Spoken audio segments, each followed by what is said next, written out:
naza komela kaka lisuni mpona mwana kino mope bomoni ndenge mwana lobi tokundi ebele tonyokomi mpe monga molai toza kosenga te lisunduka mpe baza liso bataelanga likambo mponga mama na bino yakomi na su po fele azaka fele aza mwana etiki nga mpe naza veve naza na mobali te papa akufa banda kala ntongo nasusu na mwana monga molai tonyokomi mpe memoye ezali te ana tosenga félix lelo akomi na 22 ans ça comme tout le monde oyo ekomi mwana na ye te naza kaka komilele mpa na mbino poto.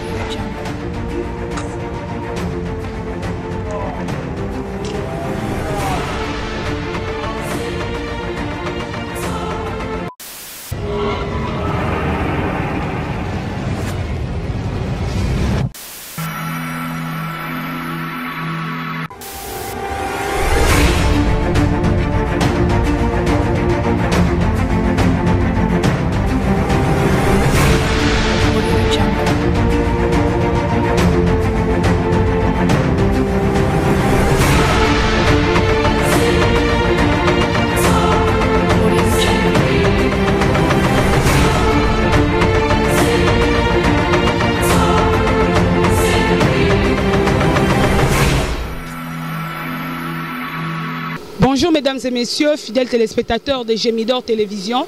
C'est bien mon micro, Percy Ndaka, votre humble servante, avec le vouloir de vous servir, car vous servir c'est notre devoir, car tout travail procure de l'abondance.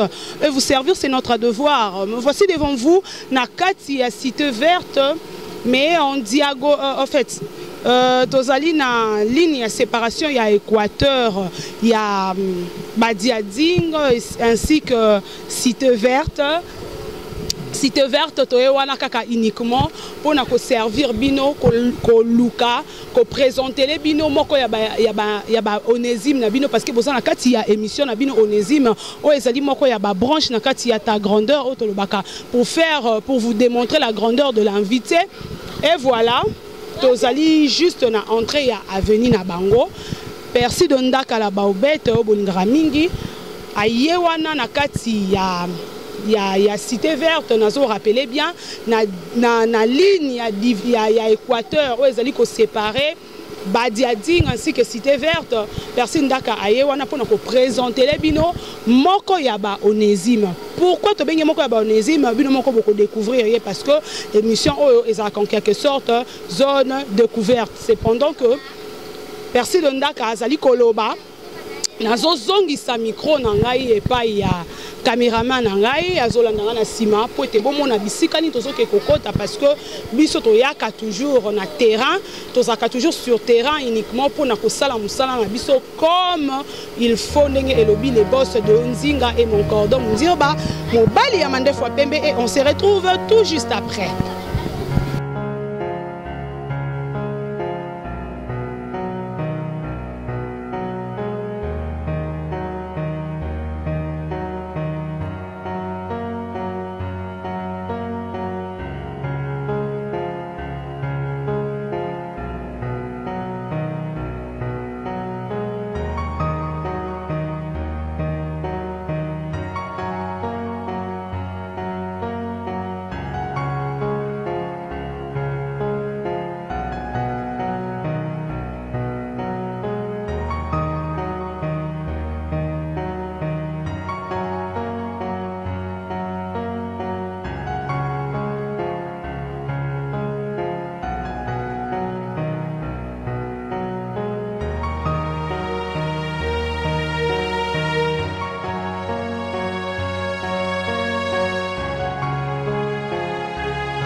Et voilà, Percé de Ndaka a commis na kati ya lopango ya ndeko to bengi Onésime. Oyo bino boko découvrir, boko yeba kombo na ye, boko yeba zali nani, boko yeba pourquoi Gémidor télévision a kiti na kati ya mabele oyo et sali pambate sans plus tarder car ane na linga koloba sans plus tarder moko lo bala ngai Percé Ndaka pourquoi olinga toujours ba sans plus tarder parce que na linga ko retarder té. Donc dans son micro n'a toujours et pas caméraman pour la salle entrée photo bêta porte afin que cookie hein na lingala photo bêta cookie pour te bayanga biso to za libanda donc pour découvrir ma campagne na quatre émission vous allez toujours branché en tout cas Gémidor télévision toujours en action.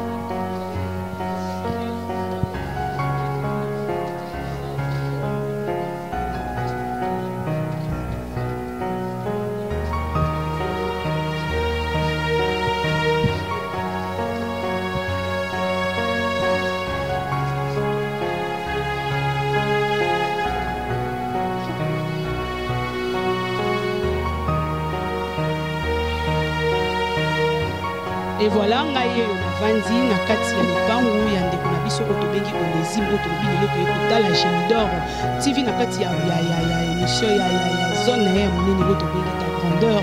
Voilà na kati ya ta grandeur toza na branche moko otobengi Onésime ko ezali moko ya émission représentaka ba personne utile oyo azali na kati na Biblia Onésime moto oyo azalaki négligé abandonné mais nzambe apesaki ye valeur c'est ainsi babengaki ye Onésime yango émission oyo Onésime eya uniquement kaka mpona kopesa valeur na bato oyo bato babengaka souvent badémuni bato bamonaka bazalaka na valeur te mais na Gémidor télévision biso topesaka bango toujours valeur nake directement na loboko na ngai ya mobali pote napesa pote et plutôt yeba papa vandi pembeni azali nani. Bonjour papa.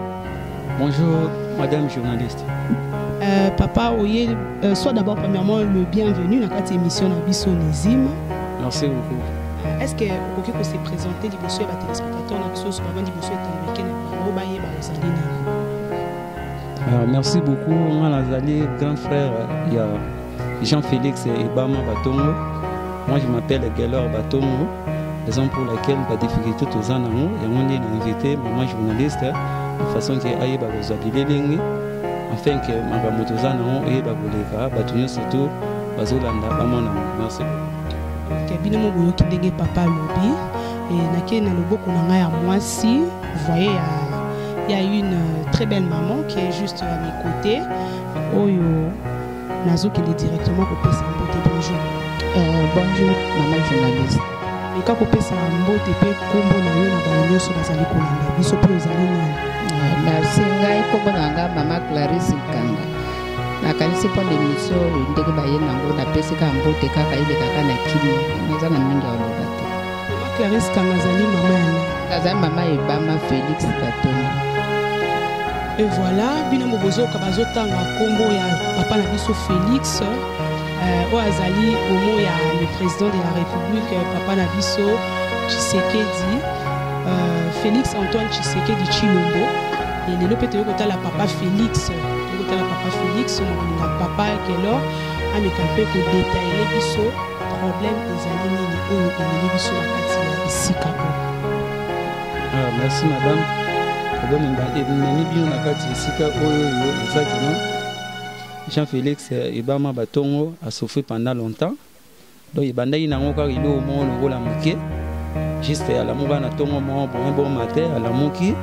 On ne sait plus soit tu vas pogner tout ça, la faiblesse, il y a là les alaki, à se coincer na porte cadena, avant tu as tout en awana, il s'est là il monte. Après 3 mois, abani go mona siku abani go remarquer, batu bakomi go yebisa e babino ndeza butozo mona ndisu na yo. Moko ya gauche komi go bima moi mokezo bima to comprendre finalement yo zo mona te et mon père se rendre compte na mo atali miroir. A trouvé que nous sommes solo de so et bandi na ongo bim. Tout ça, le temps tout le monde m'a ramené bandi dans le débit. Na yiko kende wana na zuye tout tamboli tout ken hôpital mo kuna ya ophtalmologie na ville. Docteur wana sali examen na ya sali mbongo to zala ina ngo presque sili. Sali examen na ye na so ba yego yebisa biso.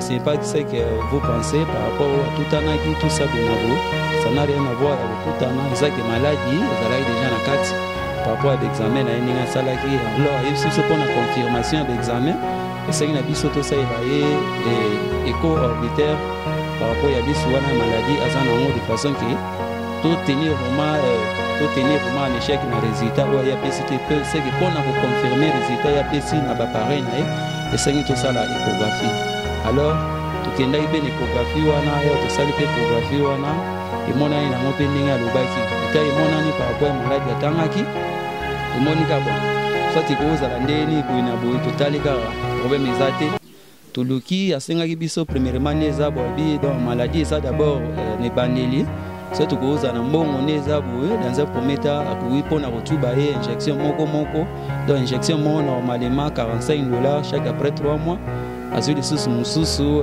entre autres chaque après 2 semaines il faut tout ça la gaé tout ça la gaé tout même la gaé échographie écho orbitaire wana ya mis de façon que la évolution nango alors neto mekaki to sali ba kaliki compte technique bambongo moi to zalaki nango talaka bambongo ngo pe ya pasi to bundi bambongo to zalaki nango non to tikali me produire alors il y a qui permettre biso que non to meka un peu quand même govanda to landa be ba tu misusu ba sali li nzambe tout ça to lugabe ba sali li nzambe de façon que ba ba sunga biso na boneli c'est parce que neto za butu comme quand même na soka to zupe ma boneli tout ça ici ba ko tinda biso lisusu na nini na centre ophtalmologique na nini cameraman tout ce qui est en commun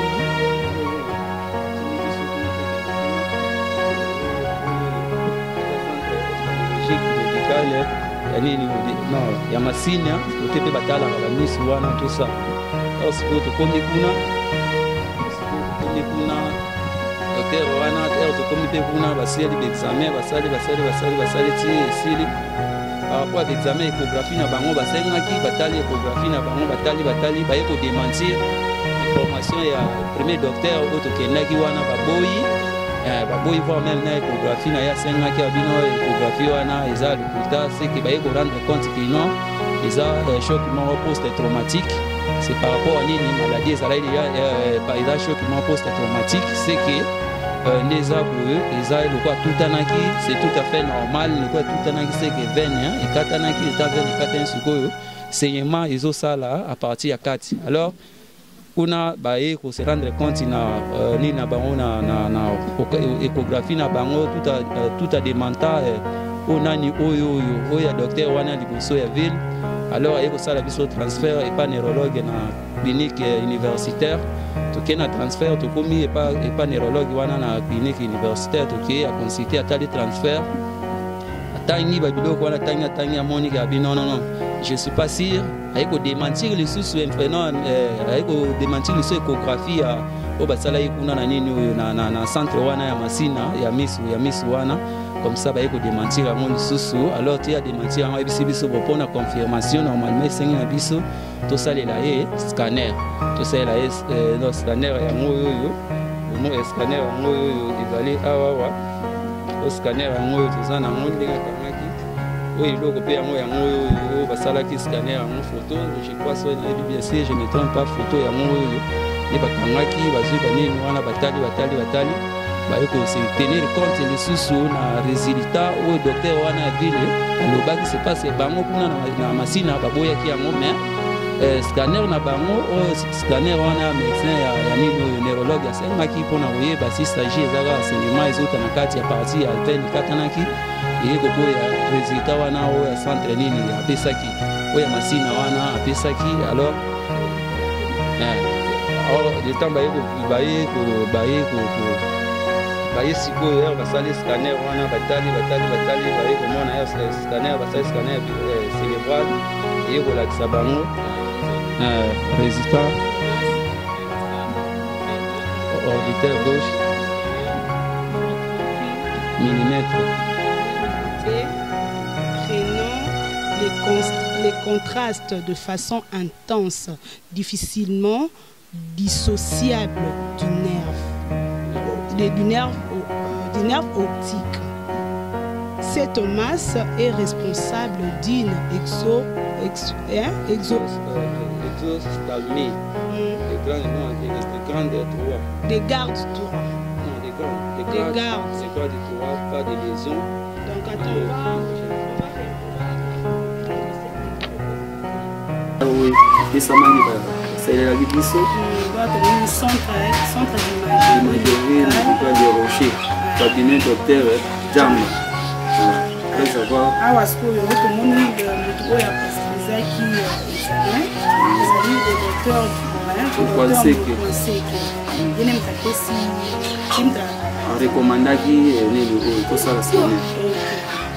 concerné Ezali et Bamba Félix, Jean Félix.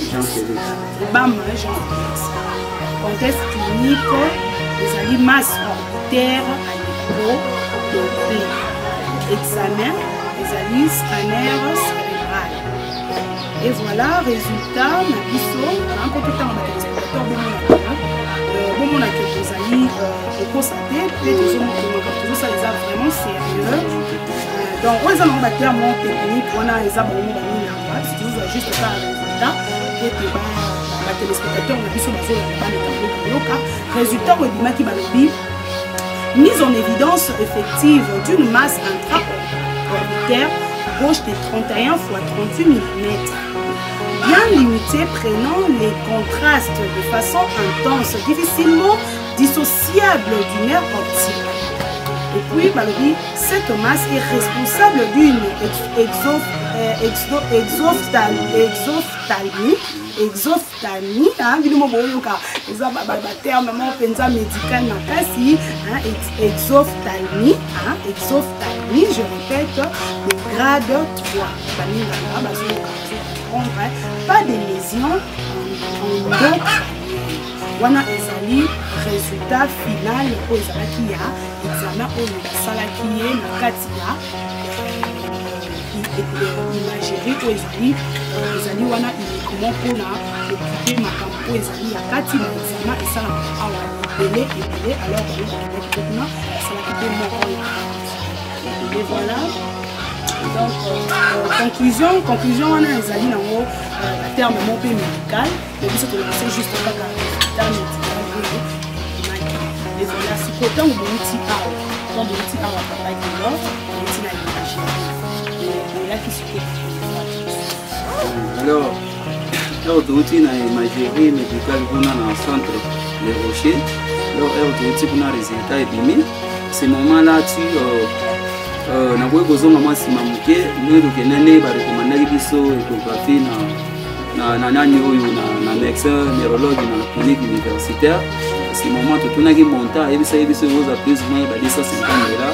Donc ilima déjà mbongo tozalaki nango na maboko esilaki nango, raison pour laquelle totalaki tokutani talaka soki baproblème eza tolukaka koluka solution, tokomaki koyokaka bato nyonso ono la clinique universitaire le roi balobi bongo na pour ça scanner le roi bongo eza nanu te problème eza te comme ça kokende na Saint Joseph nde tokende siko na Saint Joseph hôpital à Saint Joseph wana nde tokendaki akokende na Saint Joseph wana sikoyo mama wana te atali docteur oyo mona docteur oyo nani docteur non docteur Zamba te docteur Mukwanseke ye nde mutu asalaki arekomandaki biso lisusu examen oyo ya scanner par rapport à koyeba ke non yoki biso batuni biso kotambolaki wapi nga tokendaki botolekaki bona ville tokende na nini kuna baexplication nyonso napesaki awa toyeba otala problème esili biso toya awawa par rapport ya nini basenga biso na clinique universitaire kuna tosala scanner mais mbongo ezalaki te awa tokomi epa na ye na Saint Joseph eloko na ye yango ya liboso ayambi biso aconsulte aye kosenga biso lisusu nini échographie oculaire. Alors c'est beau, aïe au sein non, kotala kaka par rapport à ma ramener par rapport au nez ces autres kende dit que kotala pe résultat oyo to salaka o to kenda résultat oyo basala o ba pesa biso na nini na centre wana nini centre ophtalmologique de Masina wana salaki pona ko yeba siko ese résultat bango ba pesi eza ya solo to pesa lokuta ya mwana sikoyo nde toyaki wana asali pe échographie na ye ya mwana to mona déjà compte tandi ya analyse na ye déjà ya mwana examen échographique suggestive d'une masse fumorale la glande adrénale et exophthalmique. Faire un scanner orbitaire avec injection de contraste. Donc, dans mes amis, l'examen ici sur le plateau sur la profondeur. Parce que quand on a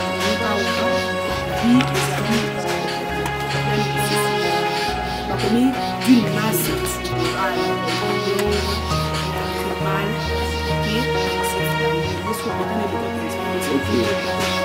alors expliquer biso alobi na neza pour ça na on ya masse intra dans orbitaire c'est tout le bagage de masse wana tout le bas terme misusu ba donc ba di domaine bazana déjà ba oyiba déjà so ba bi de masse tumorale soit intra orbitaire ba yebi déjà nini ba yebi yango déjà moi il faut expliquer en français ça c'est parce que ba monde mo ba yebi na ngelo ba ki eza tumeur eza. Alors, c'est juste un na tuna ba on va méga ko ba non exact tumeur ya liso to que exact tumeur attends na moni ndenge ba avec un peu d'une masse tumorale de la glande donc c'est déjà moi c'est ça déjà tout le ba ya mais ça vous en a déjà tumeur oui ça déjà début déjà ya tumeur mais ça bon alors on a pas on a docteur mon passé qui avec docteur la wana moni siko bonné na zabu on a dit so moyen na sala iso makambo yo ezate alors c'est on a déjà analyse nanga na c'est limité à partir awawa sala ka juste ba protège voilà pour mon une image pour na otier bana ko déranger na moyi on a kati ko tuté bino mo bo na ba téléspectateur pendant que to loba déjà na ba ser ozo le cadre comme le Félix ko biso bino ozo ka tozo le awa ye wana déjà na ser kala mingi pété mo ne pas ko vu que azo koka lumière ya libanda te ozwa qui est juste kaka ba sert pour te bon mona réellement de quoi il souffre parce que ceux qui te tiki bande quand bon na bande toujours ba que ba on ça ce sont des escrocs or c'est du réel parce que na kati émission pour te zaka le système ya télé-réalité to le maka toujours réalité alors bino bondi bon na kati sert on a aussi toujours le réseau pour faire sur la biso parce que ça lui sur ya pas si mingi avant de voter ça pour souffrir on a besoin de Félix et nous passons la bande parce que zobanga tant tout à l'issue nous botala le lengeli soupenda ya moto komi na yebi que ba to bazala sensible pour mettre un peu pour ça fort parce que la image oyo ezali peut-être pas si bien on a pas de l'heure nous avons continué on a ce temps balobi que ezali tumeur là ba obligé qui bino conclusion finale ba obligé ni pour la papa. Alors, la conclusion finale, maman n'est pas naïta que docteur Moukwake c'est il n'a pas naïa le baga souka wana mais le baga neza buka wana ya tumeur wana ya liso intra orbitaire mutago sala ko sala mo ba indie ni ba yiko tinda biso no hôpital ya indie za nini na HJ na première limité wana ndeto kineki komi ba consulter pe batali ba problème neza te ba ko pesa biso rendez-vous ba médecin na bango ba uta ba indie wana ba uta ka end ba ko pesa biso sigo rendez-vous to kutana na médecin na to bundi to zumbongo to kutana na ophtalmologue indie wana parce que to sugo ina ya tali ba résultat to kenena mo ya d'échographie tali résultat scanner tali bon et puis na biso to ani lo ba sala te par rapport aux maladies oyo bana le temps kitana biso komi awawa sinon HJ to tiamo awawa to tigana ko intervenir na ka mongo ya beauté si c'est essayer na bino so boza ko soit boza ba mbongo na bino oui baboya siko to ba osela bino lettre de transfert pour bokende prise en charge pour na okende sengi oui awawa bobomani bofuti ba mbongo na bino nyonso to awawa komisa biso ko pesa bino médecin au ko accompagner yo tibokende na kuna pour na traitement c'est moment total qui comme si makambo akende ba mbongo na ba mbongo ezo sila kaka parce que ne bazo sala nyonso to bango nyonso ba opesa ka kalima mutati opesa kisi mote o bona bo opesa kisi te kisi kama ba kalima azo ka dinda ba kalima wana ezala kiliye na kozanga ba moyen bo banda ko koma kisika ba bazo senga te ndo bango nde basala kiliye oui non par rapport ya nini biso ba kalima bango nde ba pesi par rapport batali ke en entendant tout de mbongo po ba déclarer ba bango na HJ moyen ko opérer yango ezate il faut atinda biso na end viki abandaki kosouffrir ndenge aye kopesa biso basolution tokoki kosala dakin totie mwa mai wana mpona kosala ye pansement na ndako entre autres mwa baantibiotique ndenge akomelaki ye na baanti-inflammatoire mpona douleur en entendant tosala nini tolukaka mbongo. Alors étape wana esili tozongi na biso na ndako tant sikoyo tozongi na ndako olemi mpe te obengi mpe bafamille toyebisi famille tala eza boza bayebisi biso ka oyo mpo bato nyonso bandeki kozela swati bakoyeba siloba oyo bakosala. Alors tokendaki na hôpital ya mama yemo batinda biso biso kuna na bato ka babi bato famille bien nde tokomi kuna batali babi prise en charge na bango tomoya ophtalmologue atindi biso pa oncologue wana tali abi traitement normalement esengana eza médical esengaki combien pourquoi bana traitement wana esengaki $2500 $2500 wana eza pour 3 mois ya prise en charge de façon que le temps sikoyo biso lokita ce moment tozonga epa ophtalmologue sikoyo yeba mpe kofixe montant na ye ya mbongo mpona kosala opération. Alors montant wana nde asengaki mbongo wana ya $2500 mpona prise en charge na ye pendant 3 mois tokokaki mpe yango lisusu te raison pour laquelle ndenge avandi na ye na ndako.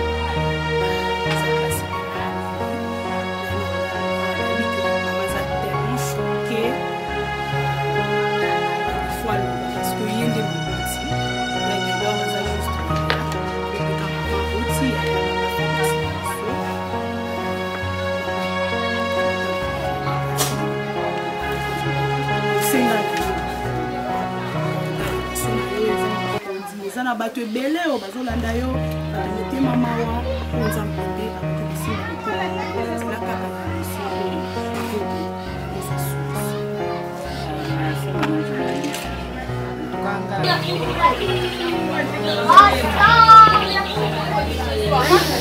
en tout cas, veuillez comprendre mes émotions parce que c'est difficile. C'est un peu de voir et de regarder vous-même ce qui se passe dans cette famille. C'est un cœur, j'essaie de supporter. Vraiment, veuillez me pardonner. Je sais que mon salaud aux alopes n'inganga. Ma émotion n'a pas manifester, même on se retrouve avec des histoires où tu n'as qu'à faire couler des larmes. Tu n'as qu'à faire couler des larmes parce que ça fait mal. Au moins, maman pour l'élaborer. Ça pas si. Rachel Fouta, nous avons répété ma maman oyo. Maman Denise Niakeru, n'importe quel moto à koningana. Attends, mon tudio soit à côté de la maman, mais matin image la présidence. Papa Félix Antoine Tshisekedi tala au monayo, n'azo souffrir boye. Papa de Onzinga, Kotikate. $2500 ya pamba pour pas prendre en charge l'hôpital général. Ya maman et moi, famille Katani. Les a bateau $2500 wana. Les a dîné na ye à journée. Na mawana nzambe, faut conclure l'émission parce que tout comme la biso na souka. Boss Charles Karga, papa social. Nazomona papa André Maboucha, mon patron de Kin Actu Télévision. Papa na ebike émission oyo. Et ko komati et pas na yo okolanda. Na ebike bato nyonso oyo ya mawa balandi émission oyo. Bana nzambe nyonso boki asali appel même na basali ya nzambe. En tout cas papa na ba maman boya vraiment kosunga libota oyo. Bozui oyo yo kokabola na babola, nzambe ndako se souvenir na yo. Kasi oyo kopanza kaka dans le vide na ebité. Regardez comment est-ce que Félix souffre. Azolela na kati émission oyo, c'est parce que bakomi na suka. Boya telobi peut-être boya kosopa fleur to mbongo. Mais to ebike komate parce que nzamba zali na bongo. Ce qui nous va permettre tout les canacats émission aussi parce que ils ont une solution au yo aux amis de la alors on a fait symbole de la sur la balance et puis on a fait symbole de la parole ma professeur, on a fait symbole de la pression, on a fait symbole de l'équipe technique, le caméraman Dalimbala, un monsieur qui bosse comme pas possible, aïe, kaka uniquement pour accomplir devoir directement numéro à contact il y a des lors ce qu'il y a cas directement que l'on fait ça numéro à contact de la famille pour peut-être comment on 081 34 22 080 répétez 081 34 22 080 répétez encore. 081 34 22 080. C'est une ajouter numéro on est en compte voir même à Finca, ils ont un compte MP100 tout ça ils ont un compte c'est bon. OK. Et voilà, si vous voulez aussi me contacter, moi Percy Lunda plus 243 89 49 61 932 plus 243 89 49 61 932. Je vous dis ciao et merci beaucoup.